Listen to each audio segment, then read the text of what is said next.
함께 보실 말씀은 마가복음 9장 2절에서 13절인데요. 제가 가진 성경은 신약 68면에 있습니다. 2절부터 8절만 읽도록 하겠습니다. 엿새 후에 예수께서 베드로와 야고보와 요한을 내리시고 따로 높은 산에 올라가셨더니 그들 앞에서 변형되사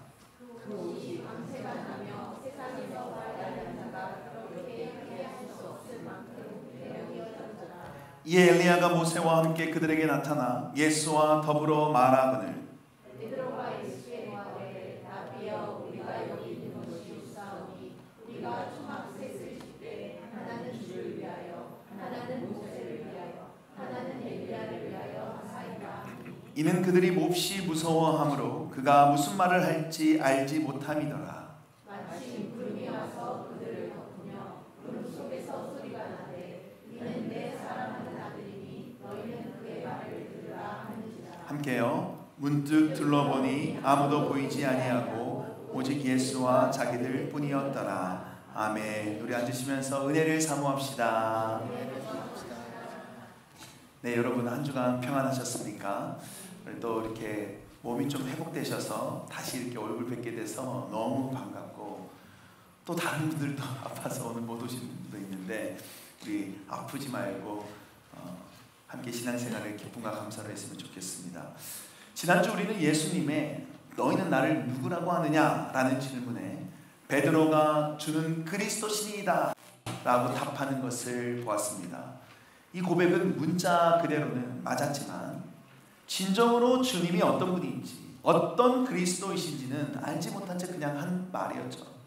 이에 예수님은 자신은 군사적인 메시아 그리스도가 아니라 십자가에 달려 죽으시고 부활하실 그리스도임을 말씀하시면서 그리스도를 따르는 삶이 무엇인지 알려주셨습니다.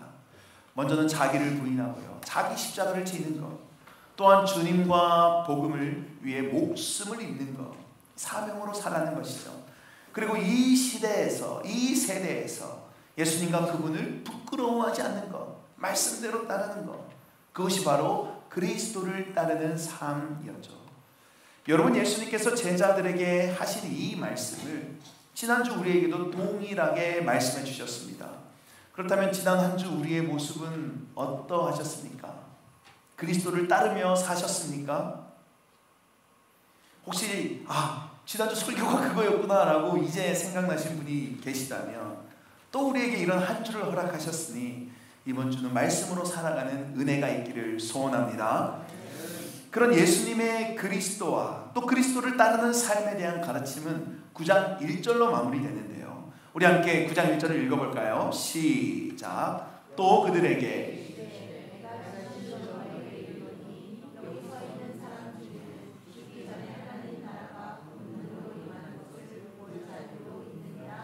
아멘. 그곳에 있는 제자들 중에 하나님 나라가 권능으로 임할 것을 볼 자도 있다라고 하시죠. 이 하나님 나라가 임하는 것은 이후의 사건도 마찬가지지만 죽음, 또 부활, 승천, 예수님의 다시 오심, 아무튼 중요한 것은 하나님 나라가 이렇게 가까웠으니, 임박했으니 그리스도를 바로 알고 따르라 라는 거였습니다. 이 말씀을 하신 뒤에 바로 이어서 오늘 우리가 읽은 본문이 시작됩니다. 그러니까 오늘 본문은 주님이 말씀하셨던 하나님 나라가 권능으로 임하는 것을 보여주는 사건이에요. 흔히 변화산 사건이라고 부르는데요, 예수님의 모습이 변형되시는 놀라운 일이 일어납니다. 2절을 보시면 엿새 후에 예수께서 베드로와 야고보와 요한을 내리시고 따로 높은 산에 올라가셨더니 그들 앞에서 변형되사 너희 중에 하나님 나라가 볼 자도 있다라고 말씀하신 엿새 후에 있었던 일이라고 해요. 여러분, 마가는 보통 성경에서 어떤 구체적인 시간을 잘 언급하지 않습니다. 기껏 해봐야 수일 후에 그 무렵 정도예요. 그런데 엿새 후라고 아주 구체적인 숫자를 언급한 것은 이 앞의 것에 연결된다는 것을 의미해요. 그리고 그걸 본 사람들이 베드로와 야고보와 요한이라고 합니다. 예수님은 그들을 데리시고 따로 높은 산에 올라가셔서 그들 앞에서 변형되셨는데 어떤 모습이었습니까? 3절 함께 읽어볼까요? 시작. 그 옷이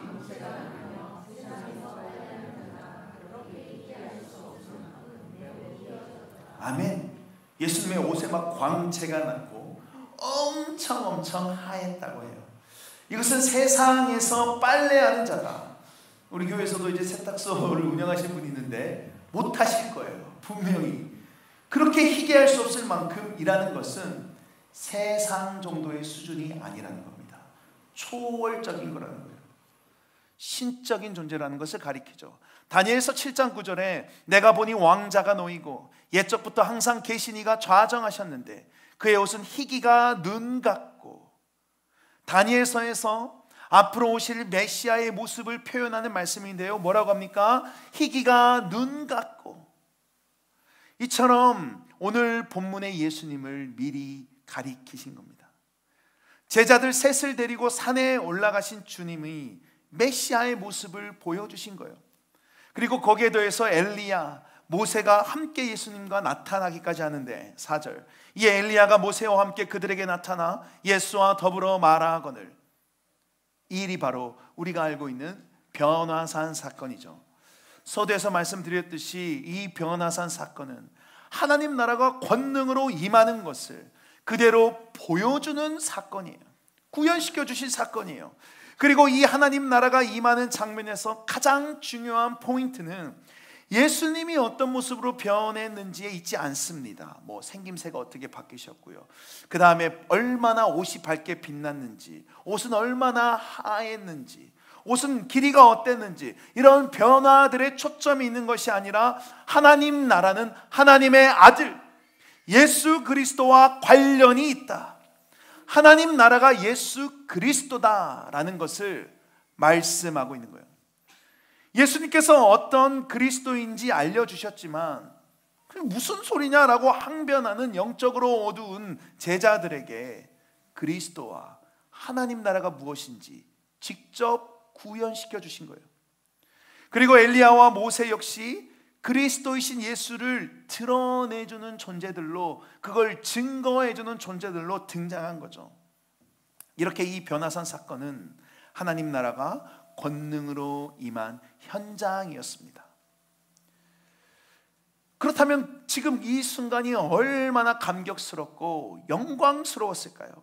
예를 들어 여러분, 한 가정에 아이가 생겨서 10달 동안이나 그 출산하는 D-Day를 기다리고 드디어 그날이 와서 그저 그냥 초음파로만 희미하게 보던 아이를, 아니면 그냥 태동으로만 느꼈던, 만질 수도 없던 아이를 실제 얼굴로 보면 감동이 막 밀려오죠. 아빠도 그렇겠지만 아이의 엄마는 혼자 고생을 10달 동안 했어도 나온 아이한테 고맙다라고 하면 막 울기도 합니다. 이것도 기다렸던 게 이루어진 거니 얼마나 감격스러운데, 하나님 나라가 지금 임했고 그 나라의 주인이신 예수 그리스도가 영광스러운 모습으로 계신 상황이에요. 막 천상세계에 온 것 같지 않을까요? 막 난리가 났습니다. 그런데 그 자리에 있던 제자들의 반응은 별로 그와 같지 않았습니다. 앞서 예수님께서 자신이 어떤 그리스도인지를 말씀하실 때 베드로가 답했죠. 똑같이 오늘 본문에 이 하나님 나라가 구현되는 이 현장에서 베드로가 또 얘기합니다. 5절 함께 읽어볼까요? 시작.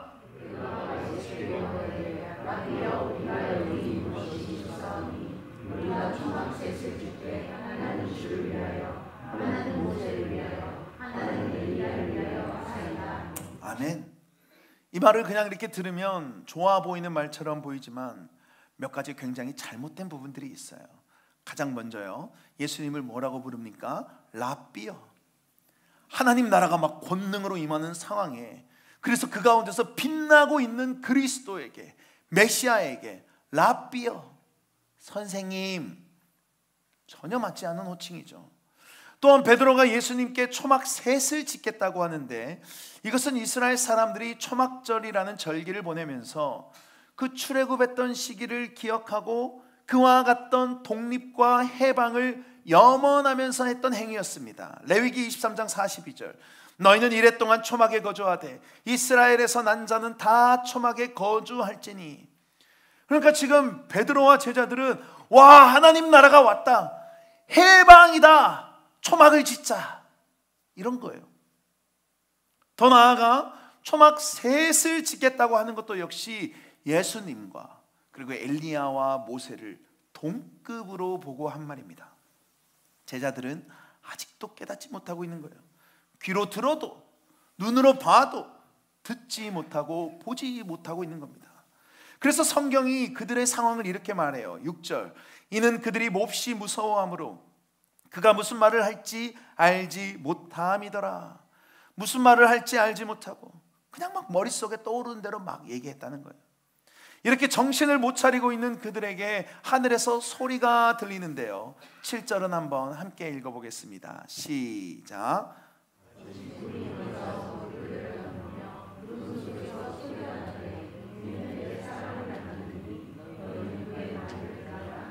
아멘. 구름은 하나님의 임재를 상징하죠. 착각하고 있는 제자들에게 하나님이 이제 분명하게 말씀하세요. 이는 내 사랑하는 아들이다. 그러니 그의 말을 들으라. 마가복음 1장에서 예수님이 침례 받으실 때 하늘로부터 소리가 들려왔던 것과 같은 상황입니다. 사람들이 예수님이 누군지 모르고 심지어 침례 요한조차 아니 오시리가 당신이니까 라고 하듯이 예수님을 바로 알지 못하니까 하나님이 직접 내 사랑하는 아들이다 라고 말씀하셨죠. 마찬가지로 여전히 깨닫지 못하고 아무 말이나 내뱉고 있는 제자들에게 이는 내 사랑하는 아들이다, 하나님의 아들 예수 그리스도다 라고 말씀해 주신 거예요. 그러나 제자들이 어때요? 8절, 문득 둘러보니 아무도 보이지 아니하고 오직 예수와 자기들 뿐이었더라. 그리고 끝. 그 뒤로 뭐가 없습니다. 보세요. 방금 8절에서도 하나님 나라가 예수님이다, 예수님 자체다라는 것을 보여주는데 제자들이 이렇게 둘러보니까 뭐만 보인다고요? 오직 예수. 같은 사건이 기록된 마태복음에서도 제자들이 눈을 들고 보매 오직 예수 외에는 아무도 보이지 아니하더라.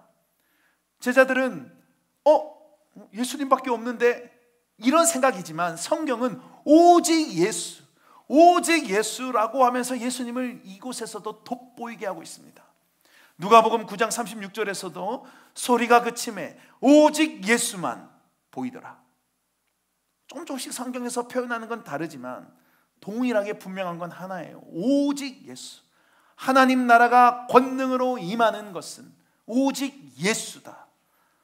분명하게 알려주고 있죠. 변화되신 예수님, 모세와 엘리야, 구름이 덮인 상황에서 이는 내 사랑하는 아들이다. 그리고 제자들 눈에 보이는 것은 오직 예수, 오직 예수. 여러분 얼마나 분명합니까? 그러면 제자들은 그렇구나, 저분이 진짜 하나님의 아들이시고 우리를 그냥 단순히 정치적으로 해방시켜줄 리더가 아니라 죽음에서 생명으로 구원할 메시아구나 라고 깨달을 만해요. 그래서 지금까지 예수님을 오해했던 것에 또 그리스도를 마음대로 받아들였던 것을 회개하고요, 제대로 예수님께 경배드리고 찬양하고 당장 산을 내려가서 저기 메시아가 있다, 그러니 회개하고 돌아오라, 하나님 나라가 드디어 임했다 막 외쳐야 되죠. 그런데 그냥 멀뚱멀뚱 둘러보고 끝이에요. 충격적이지 않습니까? 하나님 나라가 권능으로 임한 것을 직접 눈으로 보고 경험하고 있음에도 불구하고 보지 못하고 있는 겁니다. 그래서 혹시나 이 제자들이 그렇게 잘못된 오해로 이걸 막 전파할까 봐 예수님은 말하지 말라고 또 경고하시죠. 9절 함께 읽어볼까요? 시작. 그들이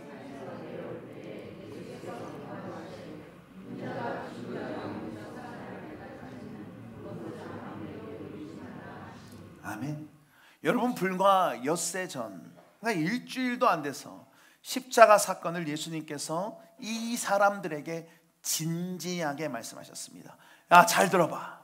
내가 가는 길은 영광의 길이 아니라 십자가의 길이야.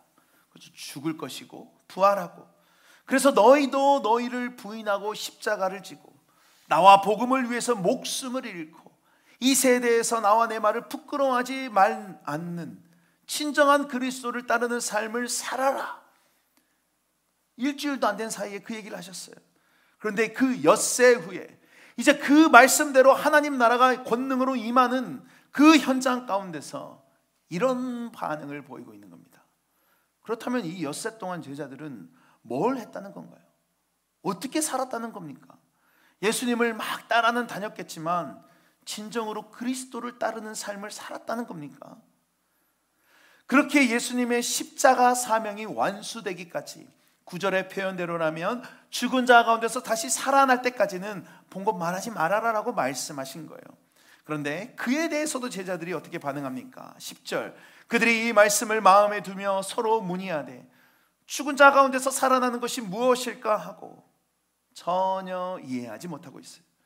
이후 11절과 12절에서 말씀에 대해 얼마나 무지하고 그래서 예수님을 잘못 알고 있는지 알 수 있죠. 그렇게 그들은 미련한 모습으로 자신들만의 그리스도를 바라고 원하고 기다리고 있던 것이고, 그렇다 보니 그리스도가 눈앞에 있어도 하나님 나라가 임했어도 전혀 알아차리지 못하고 있었습니다.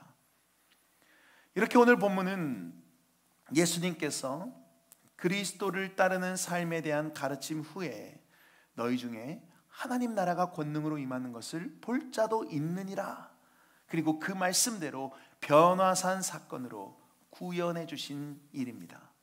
살펴본 것처럼 높은 산에서 예수님의 모습이 변형되셨고 옷이 막 희고 광채가 났으며 엘리야와 모세와 함께 계셨습니다. 그리고 예수님이 처음 사역이 시작되는 시점에서 하나님이 말씀하셨던 것처럼 이제 예루살렘의 길을 가는, 십자가 사건의 고난의 길로 가는 그 시점에서 다시 한번 이는 내 사랑하는 아들이다 라고 하나님이 말씀해 주세요. 그리고 제자들이 눈 떠서 보니까 오직 예수밖에 없었습니다.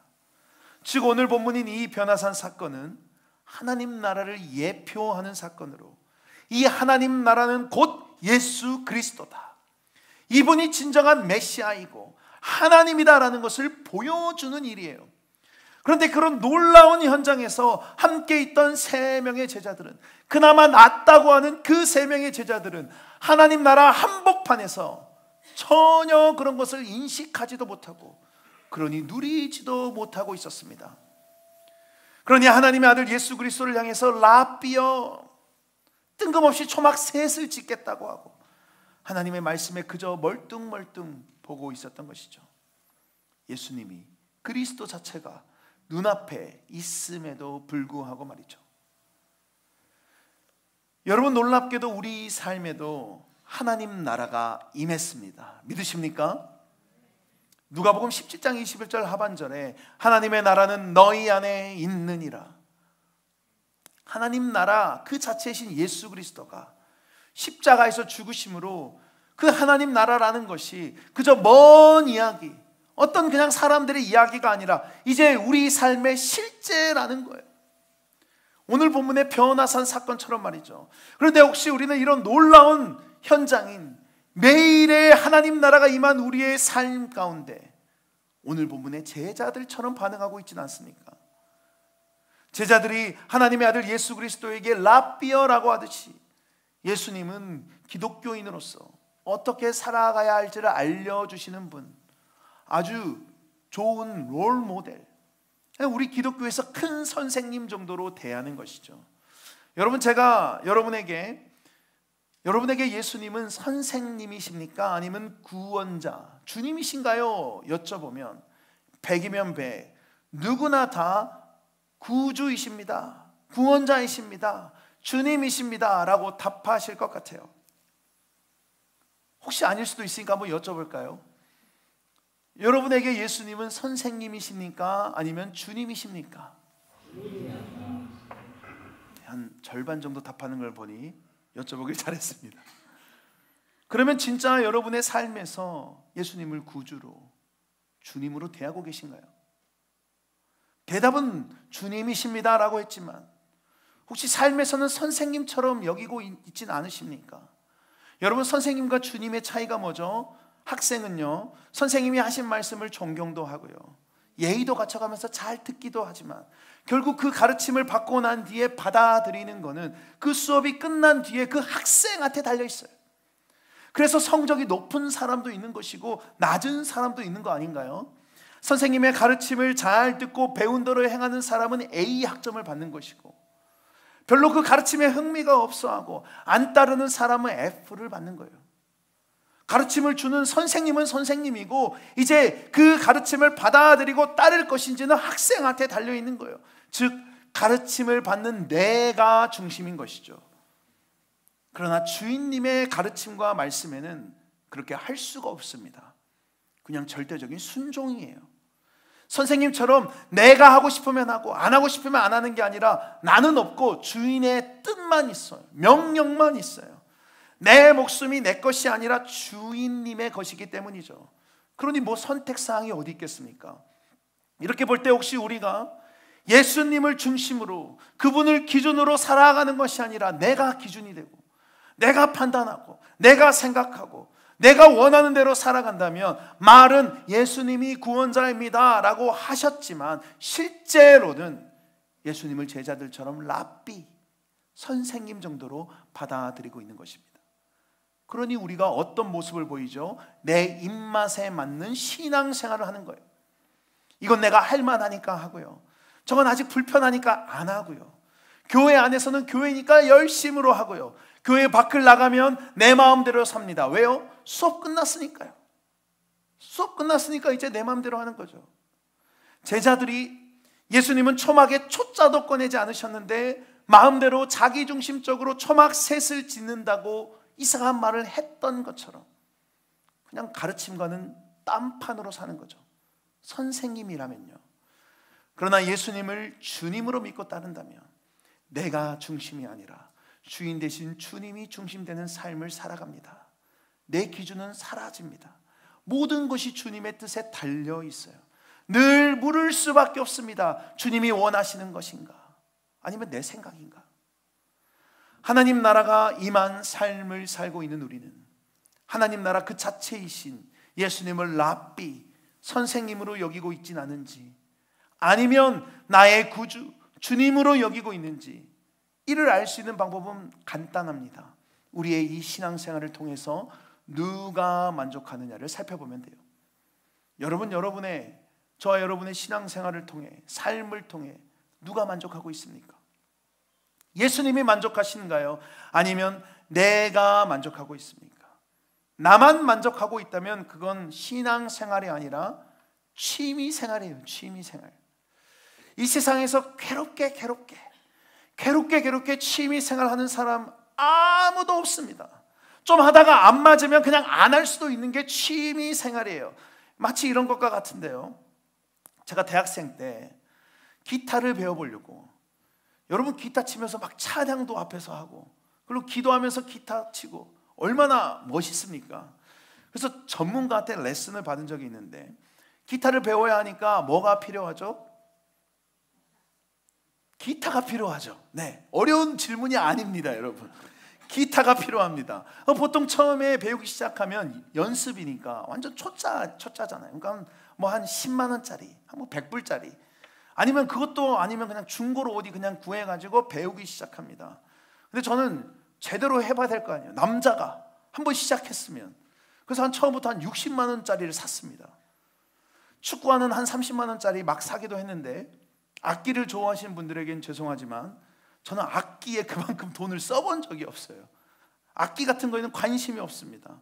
그런데도 제대로 한번 해보려고 60만 원짜리, 그 돈이면 축구화 2개를 살 수 있지만 나름대로 거금을 들여서 그걸 샀어요. 레슨비도 제 기억으로는 일주일에 한 번 레슨을 받는데요, 한 달에 30만 원, 4번에 30만 원인 거예요. 벌써 거의 17년 전이니까 엄청 비싼 거죠. 제 돈은 아니었지만 큰맘 먹고 샀습니다. 여러분, 지금 제 기타 실력이 어떨까요? 없어요. 한 달인가 2달인가 하다가 그냥 때려쳤어요. 재미가 하나도 없습니다. 이렇게 뭐 손가락만 아프고요, 스트로크 막 하는데 이게 뭐 박자를 저는 못 맞추겠어요. 그 기타요, 그때 당시 누가 필요하다고 해서 뭐 레슨 때만 몇 번 이렇게 만져봤던 거의 새 건데 반값에 그냥 팔았어요. 저희 어머니가 당시 그 기타 어디 있냐고 계속 행방을 물어보셨는데 오늘 밝혀지네요. 취미 생활이니까 내 마음에 안 들면 그냥 그만두는 거예요. 거기 대해서 누가 뭐라고 합니까? 내가 재미없고 하기 싫으니까요. 취미 생활은 내가 느끼는 게 어떤지 그것에 따라 할지 말지가 좌지우지 됩니다. 그런데요, 제가 군 생활할 때 인간이 공포를 느끼는 가장 높은 거리 11m, 그 위에 서서 뛰어 하니까 그냥 뛰어내려요. 이건 취미 생활이 아닌 거예요. 주인과 같은 상급자가 명령하니까 뛰는 겁니다. 더 높이 한 20m 헬리콥터 위에서 바람이 막 불고 흔들리는데 줄 하나 잡고 내려와요. 내 감정이 어떻고, 이거 너무 높지 않나요? 그래서 뭐 뛰는 거예요. 천리행군, 그러니까 400km를 한 10일 동안 잠도 안 자고 군장 메고 걸어가는 거예요. 산길을 그냥 걸어갑니다. 왜요? 주인이 시키니까요. 저 다리 아파요. 저 좀 너무 졸려요. 좀 쉬었다 가면 안 될까요? 그런 거 없죠. 나란 존재가 없습니다. 그냥 명령만 있을 뿐이에요. 취미생활처럼 내가 기준이 아니라 상급자의 명령을 충족시키는 게 기준이기 때문이에요. 선생님과 주인의 차이입니다. 내가 만족하고 있는 신앙생활, 그 삶을 살고 있다면 우리는 대답은 예수님은 구주고 주님이십니다 라고 하지만 제자들처럼 선생님, 랍비 그 정도로 여기고 있는 거예요. 그러나 주님의 만족을 위해 내 것을 포기하고 나를 부인하고 그분의 뜻과 생각으로 마음과 힘과 뜻을 다해서 내가 변화되고 있다면 내 인생을 주님 그리스도께 맡기고 있는 것이죠.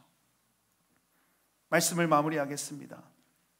여러분, 저와 여러분에게 예수님은 어떤 분이십니까? 정말 하나님의 아들 예수 그리스도 맞으신가요? 여러분, 혹시 우리는 예수님의 십자가 사건으로 인해 우리 개인의 놀라운 이 하나님 나라가 임했는데 그 십자가 사건을 오늘 본문의 제자들 수준으로 바라보고 있지는 않습니까? 우리가 지금 사순절을 보내고 있는데요, 사순절이 무슨 날이죠? 사순절, 부활절까지 주일을 뺀 나머지 40일. 그래서 예수님의 고난과 그 십자가를 깊이 묵상하고 그 은혜에 더 감사하는 시간이에요. 우리한테 하나님 나라가 임하게 된 날이니까요. 이 기간에 그래서 기도에 더 힘쓰고 회개하고 금식도 하고 또 뭔가 주님의 고난과 십자가를 생각하고 막 보내는 거예요.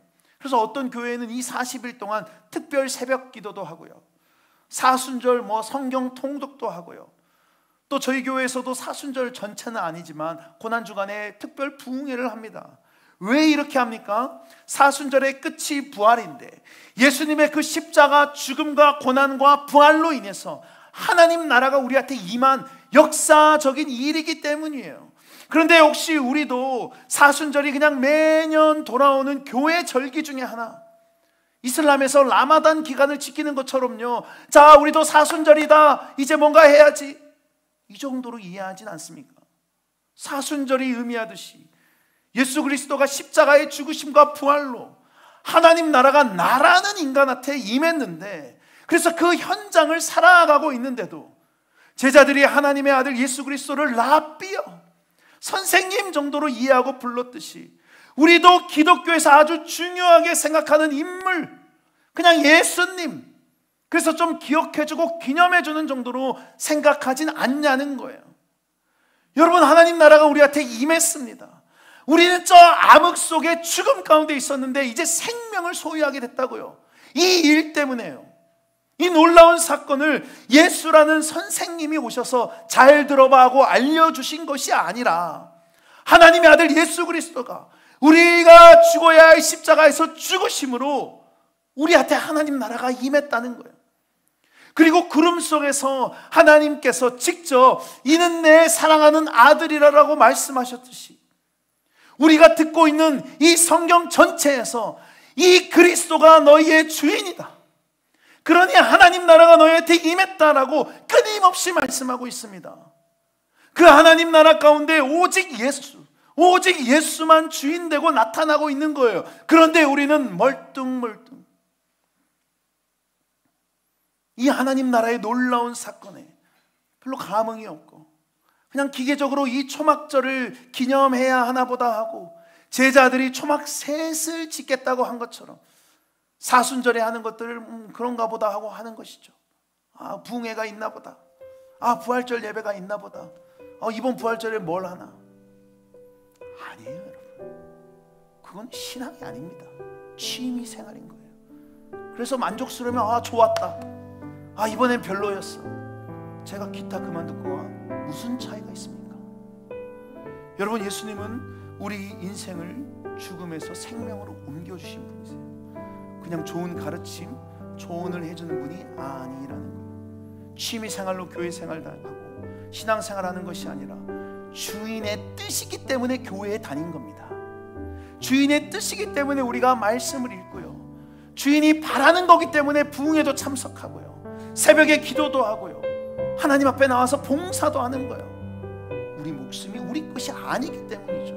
그런데 그분의 진정으로 누군지 깨닫지 못했다면 계속 그냥 내 만족적인 삶을 살고 있을 겁니다. 여러분, 어떻게 사시겠습니까? 여러분, 계속 예수님을 말로만 주님이라고 하고 삶에서는 선생님 취급하며 사시겠습니까? 아니면 나의 만족이 아닌 주를 만족시키면서 진정한 그리스도 삶의 주인으로 그분을 따르시겠습니까? 그렇다면 하나님 나라가 우리에게 임하게 된 이 사건, 이 놀라운 사순절을 우리는 어떻게 보내야 될까요? 여러분, 이미 절반이 지났습니다. 사순절이. 지금이라도 뭔가 해야 되지 않을까요? 말로만이 아닌 삶으로 주님을 증명해내십시오. 오늘 본문 바로 다음에서 제자들이 귀신들을 쫓아내지 못했다고 귀신 들린 아이를 둔 아버지가 막 쫓아옵니다. 제자들이 능력을 발휘하지 못한 거예요. 예수님이 누구신지도 알지도 믿지도 않으니 그 삶에서 아무런 능력도 나타나지 않는 것이죠. 여러분, 만약 우리가 주님을 제자들처럼 이해하고 있다면 우리 삶에 그 어떤 능력도 나타나지 않을 것입니다. 그리고 그냥 세상이 끄는 대로 끌려가고 미는 대로 밀쳐지는 삶을 살게 될 거예요. 여러분, 그런 삶을 살기를 원하십니까? 우리 이제 바뀌어야 되지 않을까요? 우리 내 것을 내려놔야 되지 않을까요? 내 것도 아니니까요. 바라기는 예수님을 선생님 정도로 여기지 않고 우리에게 임한 하나님 나라, 그 자체이신 하나님의 아들 예수 그리스도이기에 우리의 삶의 주인으로 삼고 그분이 원하시고 그분이 만족하는 삶을 사는 저와 여러분 모두가 되기를 원합니다. 히브리서 12장 2절 우리 믿음으로 함께 한번 고백해 볼까요? 시작. 믿음의 주요 또 온전하게 하신 이 예수를 바라보자. 그는 그 앞에 있는 기쁨을 위하여 십자가를 참으사 부끄러움을 개의치 아니하시더니 하나님 보좌 우편에 앉으셨느니라. 아멘. 아멘. 그렇게 할 때 예수님 앞에 엘리야와 모세가 아니라 저와 여러분이 서 있는 삶으로, 그래서 우리 삶이 세상에 끌려다니고 밀침당하고 매일매일 그렇게 살아가는 것이 아닌 권능으로 임한 하나님 나라이신 예수 그리스도의 능력으로 이 세상을 이기며 살아가는 하나님의 백성이 될 줄로 믿습니다. 우리 말씀을 기억하며 다 함께 일어나셔서 찬양하시겠습니다. 내 영혼이 은총이